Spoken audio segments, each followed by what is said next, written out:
നമസ്കാരം.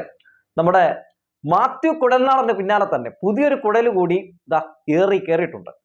പുതിയ കുഴലിന്റെ പേര് നമ്മുടെ PC ജോർജിന്റെ മോനുണ്ടല്ലോ, ഷോൺ ജോർജ്, BJP നേതാവ്, ഇന്ന് കണക്കിന് കോടതിയിൽ നിന്ന് മേടിച്ചു കൂട്ടിയിട്ടുണ്ട്. വീണ വിജയനെ ഇപ്പൊ കുടുക്കും എന്ന് പറഞ്ഞ് ഇന്നലെ മാധ്യമപ്രവർത്തകരുടെ മുമ്പിലിരുന്ന് വല്ലാത്ത ഗീർവാണമടിയായിരുന്നല്ലോ. തെളിവ് ചോദിച്ചപ്പോൾ തെളിവൊന്നുമില്ല, പക്ഷേ ഞാൻ പറയുന്നതൊക്കെ സത്യമാണ് എന്നൊക്കെയാണ് ഷോൺ ജോർജ് പറഞ്ഞത്. ഇപ്പൊ ഷോൺ ജോർജ് ഹൈക്കോടതിയിൽ കൊടുത്തിരിക്കുന്ന ഈ CMRലും എക്സാലോജിക്കും തമ്മിൽ മാസപ്പടി നടത്തിയെന്നൊക്കെ പറഞ്ഞൊരു ഗീർവാണം അടിച്ചിരുന്നല്ലോ. ആ വിഷയത്തിൽ അന്വേഷണം വേണമെന്ന് പറഞ്ഞ് ഹൈക്കോടതിയിൽ കൊടുത്ത ഹർജി തള്ളിയിരിക്കുകയാണ്. പിന്നെ ഇന്നലെ പുതിയൊരു നമ്പർ കൂടി, ഒരു പച്ചക്കള്ളം കൂടി പടച്ചു വിട്ടിരുന്നല്ലോ, അതും കോടതി തള്ളിയിട്ടുണ്ട്. അതായത് വീണ വിജയന്റെ എക്സാലോജിക് കമ്പനിക്ക് അബുദാബി കൊമേഴ്ഷ്യൽ ബാങ്കിൽ ഒരു അക്കൗണ്ട് ഉണ്ടെന്നും ആ അക്കൗണ്ടിലേക്ക് PWCയും ഒപ്പം SNC ലാവ്ലിംഗ് കമ്പനിയും ഒക്കെ കോടിക്കണക്കിന് രൂപയാണ് ഇട്ട് കൊടുത്തിരിക്കുന്നത് എന്നൊക്കെയാണ് ഇന്നലെ ഷോൺ ജോർജ് എന്ന BJP നേതാവ് മാധ്യമങ്ങളുടെ മുമ്പിൽ വന്നിരുന്ന് അങ്ങ് എഴുന്നള്ളിച്ചത്. ഈ വിഷയത്തിലും അന്വേഷണം വേണമെന്ന് പറഞ്ഞ ഉപഹർജി കൂടി കോടതിയിൽ കൊടുത്തിട്ടുണ്ടായിരുന്നു. കോടതി എല്ലാം എടുത്ത് അങ്ങ് എറിഞ്ഞ് കണ്ടമൊഴി ഓടിച്ചിട്ടുണ്ട് ഷോൺ ജോർജിനെ.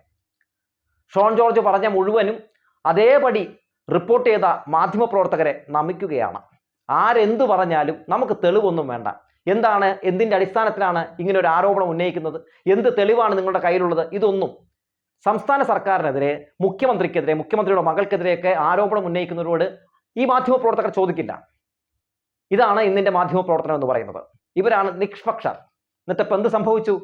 കോടതി ചെന്നപ്പോൾ കണ്ടില്ലേ, മാത്യു കുഴൽനാടനും ഇത് തന്നെയല്ലേ സംഭവിച്ചു. ഒരു 6 മാസം മാസപ്പടി വിവാദം എന്ന് പറഞ്ഞ് ജനങ്ങളെ മുഴുവൻ പറ്റിച്ചു. അവസാനം വിജിലൻസ് കോടതിയിൽ ചെന്നപ്പോൾ വിജിലൻസ് കോടതി ഈ CMRലിന് എക്സാലോജിക്കിന് കൊടുത്തു എന്ന് പറയുന്ന 1.72 കോടിക്ക് തെളിവ് എവിടെ കുഴലേ എന്ന് ചോദിച്ചപ്പോൾ കുഴലിതാ ഇങ്ങനെ ഒറ്റ ഓടലായിരുന്നു.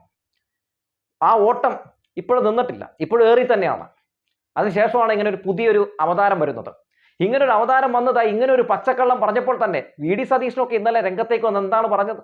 ഈ വിഷയത്തിൽ മുഖ്യമന്ത്രി മൗനം വെടിഞ്ഞ് സംസാരിക്കണം, പ്രതികരിക്കണം എന്നാണ് പറഞ്ഞത്. ഇനിയിപ്പോൾ മൗനമൊന്നും വെടിയേണ്ട കാര്യമില്ല, കോടതി തന്നെ പൊളിച്ചടക്കിയിട്ടുണ്ട്. അല്ലെങ്കിലും ഒരു BJP നേതാവ് ഒരു ആരോപണം ഉന്നയിക്കുമ്പോൾ ആ BJP നേതാവ് ഉന്നയിച്ച ആരോപണത്തിന്റെ വസ്തുത എന്താണ് അദ്ദേഹം പറഞ്ഞത്? ഇതൊന്നും അറിയണ്ട. മാധ്യമപ്രവർത്തകർ ഒരു ചോദ്യം ചോദിക്കുന്നു, സതീശൻ അത് കയറി പിടിച്ചെങ്കിൽ പിന്നെ ആടുകയാണ്. എന്ത് പറഞ്ഞാലും സതീശൻ പറയുന്ന ഒരു കാര്യമുണ്ടല്ലോ, മുഖ്യമന്ത്രി എല്ലാ വിഷയങ്ങളും മൗനം പാലിക്കുകയാണെന്ന്. എൻ്റെ സതീശൻ ഇതുവരെ കൊണ്ടുവന്നിരിക്കുന്ന ആരോപണങ്ങൾ, സതീശന്റെ പാർട്ടി ഇതുവരെ ഉന്നയിച്ചിരിക്കുന്ന ഏത് ആരോപണത്തിലാണ് തെളിവുണ്ടായിട്ടുള്ളത്? ഏത് അന്വേഷണത്തിലാണ് ഈ കുറ്റക്കാരനാണ് മുഖ്യമന്ത്രിയെന്നും മുഖ്യമന്ത്രിയുടെ മകളെന്നും ഒക്കെ കണ്ടെത്താൻ കഴിഞ്ഞിട്ടുള്ളത്? എല്ലാത്തിലും ക്ലീൻ ചീറ്റ് കിട്ടിയ കാഴ്ചയല്ലേ നമ്മൾ കണ്ടുകൊണ്ടിരിക്കുന്നത്. ഓരോ ദിവസവും പച്ച കള്ളമാണ് നിങ്ങൾ ജനങ്ങളുടെ മുമ്പിൽ വന്നിരുന്ന്, മാധ്യമങ്ങളുടെ മുമ്പിൽ വന്നിരുന്ന് എഴുന്നള്ളിച്ചുകൊണ്ടിരുന്നത് എന്ന സത്യം നമുക്കൊക്കെ മനസ്സിലാക്കി തരാൻ കഴിയും. ഈ പല വിഷയങ്ങളുമായി ബന്ധപ്പെട്ട് നിങ്ങൾ കൊടുത്ത പല പരാതിയിലും വന്ന റിപ്പോർട്ടുകളുടെ അടിസ്ഥാനത്തിൽ ജനങ്ങളെ നിരന്തരം നിങ്ങൾ പറ്റിച്ചുകൊണ്ടിരിക്കുകയാണ്. ഈ പച്ചക്കള്ളത്തിലാണോ മുഖ്യമന്ത്രി മറുപടി പറയേണ്ടത്? അദ്ദേഹത്തിന് വേറെ ഒരുപാട് പണികളുണ്ട്. നിങ്ങൾ ഓരോ ദിവസവും 4 5 തവണയൊക്കെ മാധ്യമപ്രവർത്തകരെ കണ്ട് ഉന്നയിക്കുന്ന പച്ചക്കള്ളത്തിന് മറുപടി പറയലൊന്നുമല്ല അദ്ദേഹത്തിന്റെ പണിയെന്ന് പറയുന്നത്. അദ്ദേഹം ഈ നാടിന്റെ മുഖ്യമന്ത്രിയാണ്. പിന്നെ ഈ മഴക്കെടുതിയിൽ ഇങ്ങനെ ഒരു വിഷയവുമായി ബന്ധപ്പെട്ട് നിങ്ങൾ കാണിച്ചു കൂട്ടുന്ന കോപ്രായങ്ങളൊക്കെ ചിലതൊക്കെ പറയാതെ വയ്യ.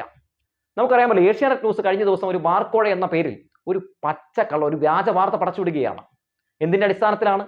ബാറുടമകളുടെ സംഘടനയിലെ ഒരു ഭാരവാഹി ഒരു ഓഡിയോ ക്ലിപ്പ് പുറത്തുവിടുകയാണ്. അവരുടെ സംഘടനയ്ക്ക് പുതിയ കെട്ടിടം പണിയുന്നതിന് വേണ്ടി, പുതിയ കെട്ടിടം വാങ്ങുന്നതിന് വേണ്ടി പൈസ അഭ്യർത്ഥിച്ചുകൊണ്ടൊരു ഓഡിയോ ക്ലിപ്പ്. ആ ഓഡിയോ ക്ലിപ്പ് കിട്ടിയ വഴി തന്നെ ഇവിടെ ഒരു കോഴ നടക്കാൻ പോവുകയാണ്. 25 കോടി രൂപ ബാറുടമകളുടെ കയ്യിൽ നിന്ന് മേടിച്ചിട്ട് പുതിയ മദ്യനയം നടപ്പിലാക്കാൻ വേണ്ടി ഉള്ള ശ്രമം നടത്തുകയാണ്. അതിന്റെ ഭാഗമായിട്ട് ആ ഗ്രൂപ്പിൽ പൈസ അഭ്യർത്ഥിച്ചുകൊണ്ടിട്ടിരിക്കുന്ന ഒരു ഓഡിയോ ക്ലിപ്പാണെന്ന രീതിയിൽ ജനങ്ങളെ തെറ്റിദ്ധരിപ്പിച്ചുകൊണ്ട് എക്സൈസ് വകുപ്പ് മന്ത്രി MB രാജേഷിനെതിരെയും ടൂറിസം വകുപ്പ് മന്ത്രി മുഹമ്മദ് റിയാസിനെതിരെയും ഒക്കെ ഒരു പച്ചക്കള്ളം ഇവർ പ്രചരിപ്പിച്ച് നമ്മൾ കണ്ടതല്ലേ. എന്നിട്ട് എന്ത് സംഭവിച്ചു?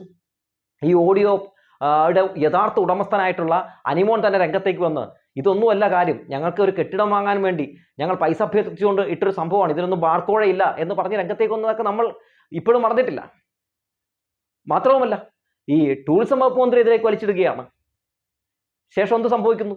ശേഷം ഇതെല്ലാം പച്ചക്കള്ളമാണെന്ന് കാണുമ്പോഴും ഈ മഴക്കാലത്ത് നല്ല എല്ലായിടങ്ങളിലും മഴ പെയ്തുകൊണ്ടിരിക്കുകയാണ്, പലയിടങ്ങളിലും വെള്ളം കയറിക്കൊണ്ടിരിക്കുകയാണ്. ഈ മഴക്കെടുതിയിൽ ജനങ്ങളെ രക്ഷിക്കുന്നതിന് വേണ്ടി സർക്കാർ യുദ്ധകാലാടിസ്ഥാനത്തിൽ പല പ്രവർത്തനങ്ങൾ നടത്തിക്കൊണ്ടിരിക്കുകയാണ്. DYFI എല്ലായിടങ്ങളിലും നിലയുറച്ച് ജനങ്ങൾക്കൊപ്പം നിന്നുകൊണ്ട് അവർക്ക് വേണ്ട സഹായങ്ങളൊക്കെ ചെയ്തു കൊടുത്തുകൊണ്ടിരിക്കുകയാണ്. അപ്പോൾ കോൺഗ്രസിന്റെ ഒരു യുവജന സംഘടന യൂത്ത് കോൺഗ്രസ്, രാഹുൽ മാങ്കൂട്ടം എന്ന് പറയുന്ന ഈ സ്വാർത്ഥന്റെ ഈ രാഹുൽ മാങ്കൂട്ടം എന്ന് പറയുന്ന ഞാൻ പറയേണ്ട കാര്യമില്ലല്ലോ, ഈ മാങ്കൂട്ടത്തിന്റെ യൂത്ത് കോൺഗ്രസ് ഈ വിഷയവുമായി ബന്ധപ്പെട്ട് കളക്ടറേറ്റിലേക്ക് ഒരു മാർച്ച് നടത്തുകയാണ്. അവിടെ ചെന്ന് ചില കോപ്രായങ്ങൾ ഉണ്ടാക്കുന്നു, പോലീസുകാരെ പ്രകോപിപ്പിക്കുന്നു. അവിടെ ഈ മഴക്കാലത്ത് ഈ മഴക്കെടുതിയിൽ ഇവിടുത്തെ സമാധാന അന്തരീക്ഷം തകർക്കാൻ വേണ്ടിയുള്ള ശ്രമങ്ങൾ നടത്തുകയാണ്. അവസാനം പോലീസ് യൂത്ത് കോൺഗ്രസ്സുകാരെ പലരെയും പിടിച്ച് അകത്തിട്ടുകൊണ്ട് പോയിട്ടുണ്ട്. അപ്പോഴും ഊത്തം പറയാണ് എന്നെ അറസ്റ്റ് എന്ന് പറഞ്ഞ് നടക്കുകയാണ്. പിന്നെ അവിടെ നിന്ന് കുറെ പച്ചക്കള്ളങ്ങളൊക്കെ വിതറി അങ്ങ് പോയി.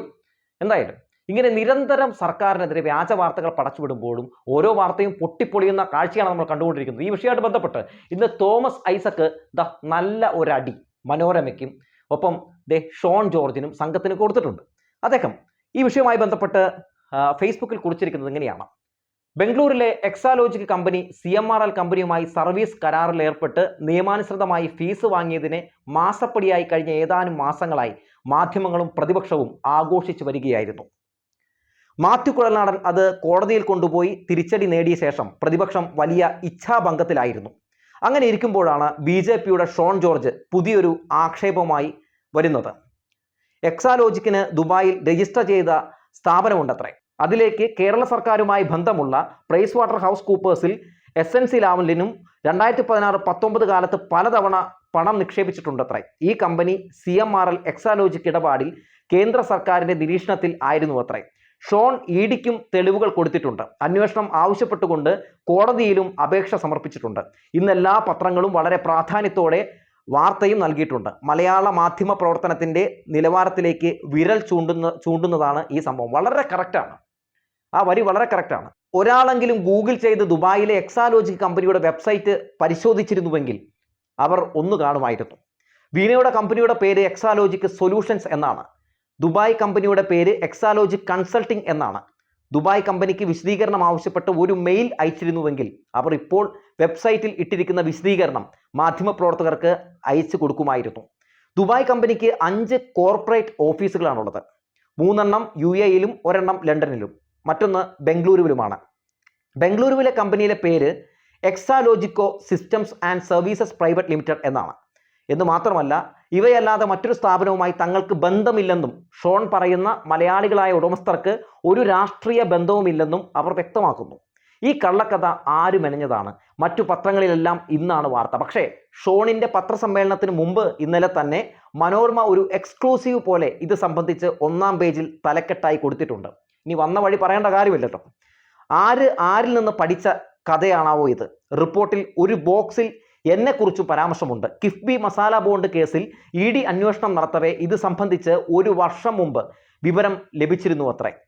ഇനിയാണ് ഹൈലൈറ്റ്. മസാല ബോണ്ട് കേസ് അന്വേഷണത്തിനെതിരെ മുൻ മന്ത്രി തോമസ് ഐസക്ക് ഹൈക്കോടതിയിൽ സമർപ്പിച്ച ഹർജിയിൽ കിഫ്ബിയുമായി നേരിട്ട് ബന്ധമില്ലാത്തവരുടെയും കുടുംബാംഗങ്ങളുടെയും സ്വത്ത്, ബാങ്ക് അക്കൗണ്ട് വിവരങ്ങൾ തേടുന്നത് സ്വകാര്യതയുടെ ലംഘനമാണെന്ന വാദം ഉയർത്തിയിരുന്നു. എന്നാൽ ഈ വ്യക്തികളും കുടുംബാംഗങ്ങളും ആരാണെന്ന് വ്യക്തമാക്കിയിരുന്നില്ല.